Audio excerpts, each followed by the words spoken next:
Hey guys, it's Ashley A. Welcome back to my channel. I am back with another video for you guys, and let's get into it.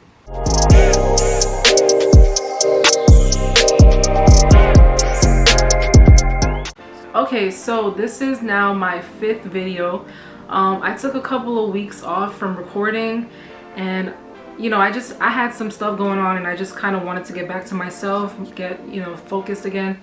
And to be honest, it kind of bothers me that I took so long from recording a video for me personally, because I have a bad habit of starting things and not following through with them or finishing them, and it's really important to me that I'm consistent with these videos. So yeah, so I hope you guys had a really great weekend. Happy 1st of the month. By the time I post this, it's gonna be Monday the 1st, and I hope you guys had a great week, a great weekend. It's about to be a new month, March, 3rd month of the year. I hope you guys crossed off some of the goals that you accomplished in your list or whatever checklist you made. I'm trying my best to complete mine. During these past couple of weeks, I still was receiving new followers, new subscribers, new viewers, and that's really amazing to me. Once again, I'm really grateful. I'm really thankful for that. Thank you guys so much. I'm always going to be thankful for that because it means a lot to me, the support. Yeah.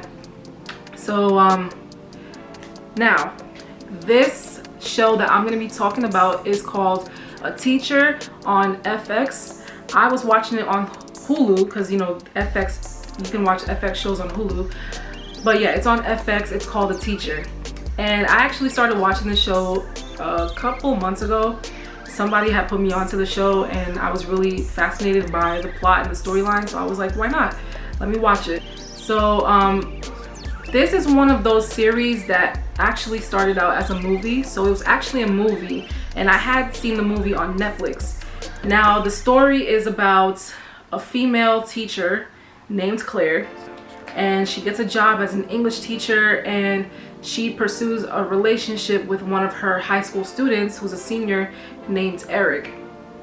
So I saw the movie, I saw that it got turned into a show, somebody put me on, I was like, okay, let me watch it, right? You know what's funny? I'm always kind of fascinated by teacher-student storylines, only because I just like to see how scandalous types of things like this play out in the end.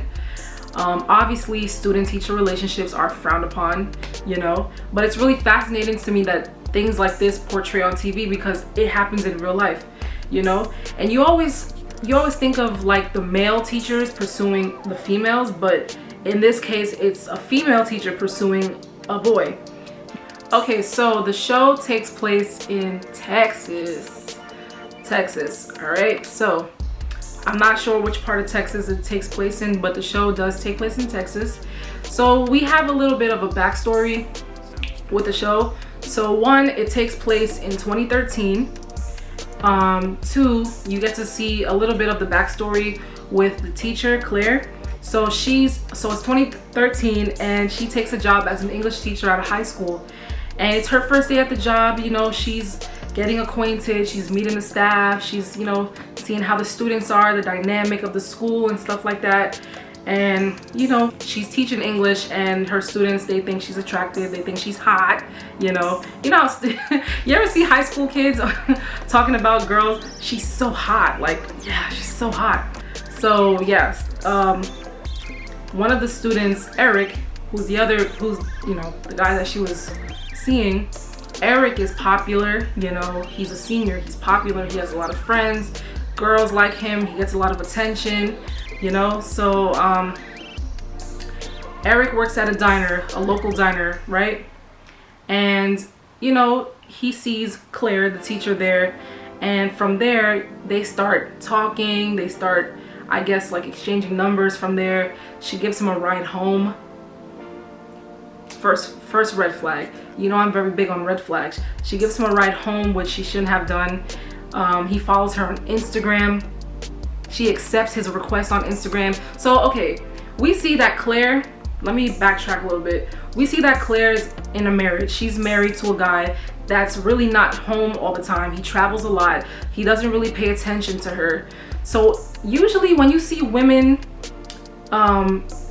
cheat, or like they go after certain people for certain reasons, it's usually on TV, it's usually because they feel like they're not getting what they need emotionally, right? So you see her husband's not paying attention to her. Her husband is not really, he's very nonchalant. He's not home all the time and stuff. And that, her pursuing Eric, that kind of just makes sense, right? So Claire and Eric, they start talking, they're at the diner. She gives him, like I said, she gives him a ride home.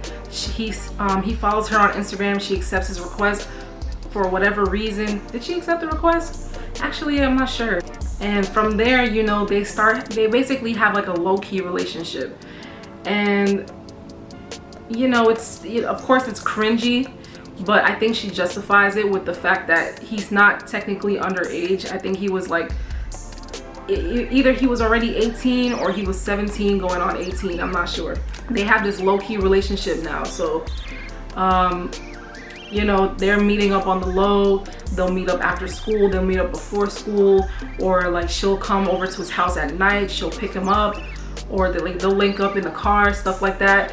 But then what kind of irritated me during that little relationship they were having, what kind of got me tight was the fact that they kept making it mad obvious.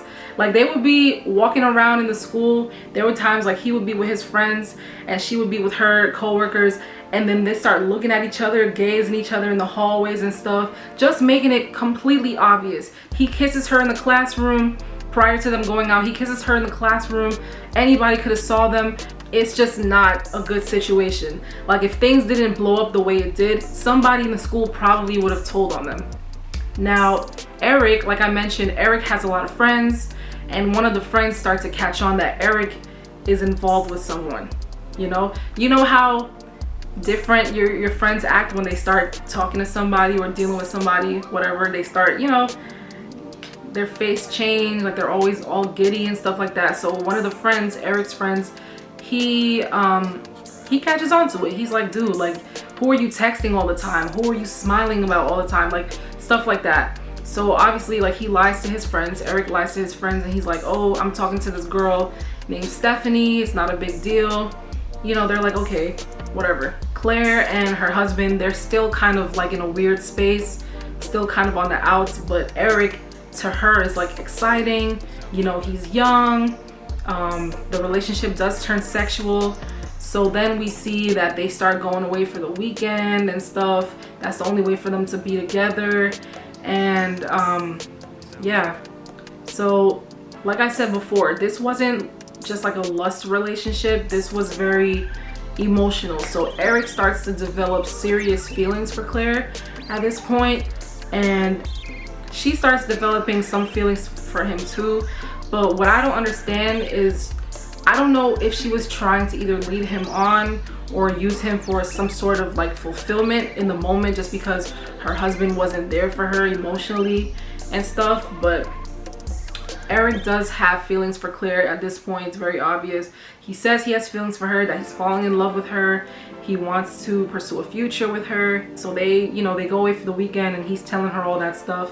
So, okay, more of a backstory about Eric. Eric has 2 younger brothers and a single mother. So the single mom, she works at night. Usually Eric is stuck babysitting his brothers. There was one scene where Eric left his brothers with a strange girl from next door just to go hang out with Claire. The mom comes home and she finds out. She's not happy about it. This is how you know that Eric has, a big thing for Claire. He's willing to skip out on babysitting. At this point, he's skipping out on hanging out with his friends. So at this point, it's getting really serious. So then Claire does something so stupid. I don't know why she did this.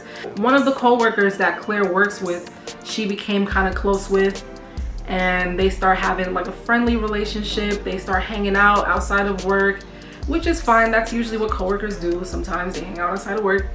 So they're in the parking lot having a couple of drinks. It's just like a girl talk moment, chopping it up. And girls can relate. When you're in the moment with your girls, you had a little drinks or whatever, and you guys start spilling some tea, talking, gossiping, whatever. So she's telling her friend, her coworker, about the situation with her and Eric. Why would you do that, Claire? Why? You know? She starts telling her coworker about it, and I guess she thought that her friend, her coworker, was gonna be like, oh girl, you know, let's keep this on the low, you know, he's a student, whatever. No. She's compelled to go and report Claire because that's the right thing for her to do, because she doesn't want to know this type of information and not tell anybody just in case that this blows up, right? So after Claire tells her coworker what happened, it just becomes a whole domino effect of problems. So now people are starting to talk. So now you have cops coming to Eric's house, and his mother's there asking him questions. Oh, are you and Claire, you know, talking, and have you ever spent time alone with her and stuff? And at this point, Claire, she kind of knows that she messed up, because you know when you have that moment after you tell somebody something and then you're kind of thinking to yourself, why did I just tell them that? What did I just do? She kind of had that moment, like, what did I just do? So now Claire, she's kind of aware of the fact that now things are kind of out of hand, and she feels like she needs to tell her husband about what's going on, because if she doesn't tell him, he's probably gonna find out from somewhere else, and that's not gonna be good. So she goes and she tells her husband about what's going on. She tells him in the bed, oh, I'm having an affair with my student. Obviously he's not happy about it. Things go left, you know, and you know, things start to blow up, and she turns herself in. She turns herself into the police because, you know, obviously people are gonna do it. So now the show kind of did a fast forward at this point. So we fast forward to Eric's college years. So the teacher thing kind of followed him to college. Some of the kids on his campus, they're aware of the fact that he was involved with his teacher. The girls that he hooked up with in college, they know about it. He joined a fraternity, and things kind of looked on the up and up for Eric, even though he was involved with the teacher as well. Things were looking good for him because now he's kind of seen as the victim. And well, I'm not sure why I put air quotes, because he kind of was a victim in the situation. And Claire, on the other hand, she spent 6 months in jail. She spent 6 months in jail. She's pretty much separated from her husband at this point. He wants like nothing to do with her, and she tries to find a job. You know, I think part of her probation rules was she had to go find a job. Now she has to go stay at her brother's house. Her brother is a cop, and obviously he's not happy about what's going on. Her brother's wife is not messing with her. She pretty much wants nothing to do with her. The kids are there. The brother's wife doesn't want her there, obviously. And she goes to live with her dad because she's not wanted at her brother's house. She goes to live with her dad. Now Claire and her dad have a really weird relationship. I guess she's still bitter with him about certain things that went on during her childhood, and he's trying to make things better for her. He's trying to make things work out. He's like, yeah, you know, you can stay at my house, you can work at my store, you know, start over. I've been in a rough place just like you. Things are gonna work out. It's gonna be fine. And yeah, so now Eric, at this point, he's still thinking about Claire. He's still in love with her. He still has feelings for her. He still wants to link up with her. So he's texting her phone. They meet up, and he feels bad. He feels bad about the situation. He's like, you know, I wish it didn't have to turn out this way. And you see that Claire, you know, Claire was really struggling at this point, and it was really interesting to see, you know. Then the show does another fast forward, I think 10 years into the future. So now Eric is in his 20s. Claire is married with kids, and she's basically trying to put this whole thing behind her, you know. And what's really interesting, a whole plot twist, what's really interesting is the fact that Eric sees Claire 10 years later. He comes back to Texas because I guess he moved out of Texas maybe after college or something. So he sees Claire, I think at a grocery store in the future, shopping with her kids and her husband. And he basically wanted some closure, I guess. And he basically wanted to tell her that he felt like a victim. You know, he's like, okay, my little brothers are the same age I was when I was talking to you, so I can't imagine them going through it, you know. And it kind of puts a spin on things, and it kind of makes you wonder, like, was Eric really the victim? Like, we see that he was basically 18, right? And even though he's the one that was kind of attracted to her first, she's the one that you know, she had a choice, you know. So I guess it opens up a question, like, was it, you know, who was really in the wrong here? Obviously, well, she was a teacher and he was a student, so obviously it was her. But it kind of, since he was the one that went after her first, and since he was the one that had feelings for her more than she had feelings for him, I guess it kind of opens up a discussion in the sense of like who was really like the predator here. So yeah, if you haven't seen the show, go see it. I didn't mean to really spoil it. I just wanted to talk about it, give my little spiel on it. Thank you guys for watching my video. Don't forget to like, share, and subscribe, and keep watching my videos. I can't wait to do another video for you guys this week. And yeah, go check it out. It's on FX. So yeah, have a good night. Bye.